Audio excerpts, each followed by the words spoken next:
Nik uste dut gure ekarpen nagusia dela seinalatzea gelako elefantea, eta gelako elefantea da petroleozko elefantea handi bat, ez? Euskal Herriko kontsumo energetikoaren 85% erregai fosilak dira, hau da, gasa eta petrolioa. Nik uste gaudela, orain momentu enten, gaude bide gurutze handi batean, ez? Eta errango nuke badire bi bomba handi. Gehiago ere, baina bi bomba handi badire. Bata, klimaren bomba, dela bomba atomiko bat, baina kamara geldoan, kamara lentan ez, jasi gara hemen ikusten inpaktuak, neguak nola hasi diren desagertzen, Pirinioetako glaziarren 80% ja galdu da, estensioan, eta desagertuko da 2050erako, korala arrezifen 80%, 100% desagertzen alda, da bomba bat, ez? Eta badugu bertze bomba sozial-politiko bat dela ultraeskuinaren bomba, ez? Eta bomba hori ere bai aktibatzen nahi da mundu mailan, bai Europan, bai Estatu Batuetan eta toki gehiagotan ere bai, eta gainera lotuak daude, ez? Guk erran dugu oldarraldi fosilista batean gaudela, Trumpek hartu du horren bandera, eta hemen jarri dute beren erdigunean eta fokuan energia berriztagarria, zergatik ezin dutelako kontrolatu, eta lurraldean dagolako, eta buru jabetza batez, edo horren aukera ematen dizulako, eta haiek argi dute beren apostu, haiek ez dute kapitalismo fosilista hiltzen utziko, horre interesa handiak daudelako, ez? Eta datu batekin agitzen dut. Lur azpian badire, bada gaur egun, erregai fosilen forman, gasa, ikatza eta petrolioa, munduko barne produktu gordina bezain bertze aberastasun. Hau da, bezain bertze aktibo ekonomiko. Orduan, hor badago interesa handi bat, eta ultraeskuinak ez du nolarran goxokioi hiltzen utziko. Egunero konsumitzen ditugu 50.000 petrolio upel baino gehiago, eta hor badugu arazo izugarri bat, eta horri aitzin egin behar dugu, bai? Hortaz erran izan dugu Euskal Herria dela petronazio bat, edo petronazio batean bihurtu dela, ez? Bortzaire portu ia 2 milioi auto partikular hor badugu arazo handi bat, eta horri aurre egiteko behar dugu transizio energetiko justu eta azkar bat, eta beraz, energia berriztagarriak Euskal Herrian hemen jarri. Hortaz erran dugu bizitzaren alde, stop fosilak, bizitzaren mehatxu nagusia 21. mendean erregai fosilak direlako. Transizioa justo izan behar dula, erraiten dugu, hartu behar dugula kontutan planetan bizigaren persona guztiak, ez? Eta hor kontutan hartu behar dugu ipar eta hego globalan artean bagola Jesukriston desberdintasuna, ez? Ipar globala gara historikoki gehien eragin dugun aldaketa klimatikoa, eta era berean hego globalean gutxien eragin dute aldaketa klimatikoa, baina inpaktu larrienak beraiek jasaten ari dira. Iparraldean ere, ipar globalean ere, daude hainbat sektore, pobrezia dela eta, migranteak, generoa dela eta, ez, berdin, ez, aldaketa klimatikoari aurre egiteko dituzten baliabideak murritzagoak direla, eta beraz inpaktuak modu okerrago batean jasanen dute, ez, eta gero azkenin ere transizioa orako egonen dire sektore ekonomiko batzuk murriztu beharko direnak, ez, eta sektore horietan badaude langile pila bat, ez, eta transizioak ere kontutan izan beharko du, langile eta persona guzti horiekin nola egiten den, ez? Azken finean, justuak nahi du erran, eginen dugun bide horretan ezin dugula inor gibelean utzi. Gaur-gaurkoz, oraindik hori Euskal Herrian, Jesukriston dependentzia daukagu erregai fosilei dagokiola, izan ere gure konsumo energetikoaren 80% erregai fosilak dira, ez?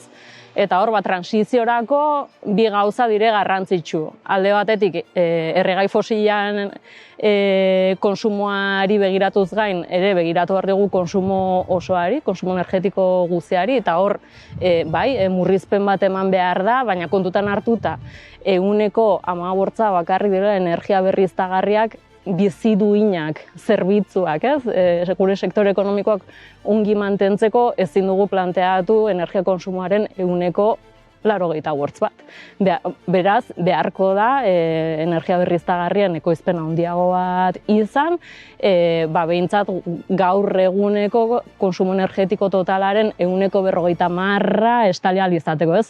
Badire ikerketa batzuk erratu dute gaur egungo konsumo energetikoaren 40% baten murrizketarekin bizi duinak mantendu ahal izanen ditugula. Eta, klaro, hori guztia ekoizteko, badaude ikerketak ere bai, ez, erraten dutenak teilatuetan ezarritako eguzki plakekin ez dela aski. Ez da desazkunde edo berriztagarriak, biak beharko ditugu. Eta beraz Euskal Herrian jarri beharko ditugu ahalik eta hoberen ahalik eta autokonsumo eta eredu, teilatuetako eredu guzioi bultzatuz, ahal dugun guzia, eta horri gehitu beharko zaizkio, bertze eskaletako instalazioak, ezta? Eta horiek egin beharko dire ahalik eta hoberen, bai? Orduan guk erraten dugu, hitz gutxitan, badirela 3 alternatiba. Edo transizioa ez da egiten, eta segitzen dugu Trumpen bandoan, gaur egun bezala, eta 20. mende fosilistan lurperatzen, hori da gure egungo egoera, edo transizioa egiten da modu okerrenean begiratzen badugu bertze aldera, edo transizioa saiatzen gara lehiatzen, disputatzen termino ekosozial batzuetan. Eta stop fosilakek uste dugu hoi egin behar dela. Hau da, eredu publiko eta komunitario bultzatzea ere ahal dugun gehien. Alde batetik, erran berrogu energia berriztagarriak ez edo elektrifikazioa berak ere laguntzen digula konsumo energetiko horren murrizketan. Azken energia berriztagarriak eraginkorragoak dira eta estimatzen elektrifikazioarekin bakarrik gure konsumoaren eren bat jada murriztu litekeela. Eta gero hortik harago, badaude gaur egun hainbat aktibitate kutsakorrak, kaltegarriak eta konsumo energetiko handia dutenak, batez ere erregai fosilenak, eta horiekin zer egin pentsatu beharko da ez, adibidez automozioa, petrolio findegiekin, regasifikadorekin, sektore hori dena murriztu beharko da, horrek dakarren konsumo energetikoaren murrizpenarekin ere, eta bertze sektore batzuk indartu beharko dira, efizientzia energetikoari lotuta, elektrifikazioari lotuta, edo garraio kolektibo bateri lotuta. Nik uste dut, gertatzen dena da energiarekin, inbar dugu paradigma aldaketa bat. Orain arte egon gara, 20. mendeko paradigma zentralizatuan, monolaborantza energetikoan, hau da, herrialde gutxi batzutan, enpresa gutxi batzutan, eta energia mota gutxi batzutan, egon da dena zentralizatua, ezta? Eta orain pasatu behar gara eredu anitz batera, ekosistema energetiko batera, ez? Beraz, epe ertainera nahi baduzu, ahalik eta eredu publiko eta komunitarioen arengatik borrokatu behar dugu, hoi da gure asmoa ere bai, baina atzendu gabe gauza bat. Denbora, tik-tak, iten nahi da mundua, badugu erlojupeko bomba klimatiko bat, eta 3 urte terditan gaindituko ditugu 1,8 graduak. Orduan, ego globalak exigitzen ari diguna da deskarbonizatzea, berehala. Hoi da gure lehentasuna. Orduan, hemen ere seguraski ezingo dugu egin transizio ideal bat, bai? Behar dugu ere transizio erreal bat. Ahalik eta honena, baina transizio erreal bat. Eta orduan, onartu beharko dugu, seguraski ere, inbertsio pribatuaren zati bat hemen eta orain, ahalik eta publiko eta komunitarioena izateagatik borrokatu, eta batez ere, epe ertainera, ez? Baina oroituta beti ere, egutegi bat dugula, plazo bat dugula, eta transizioa orain egin beharra dugula.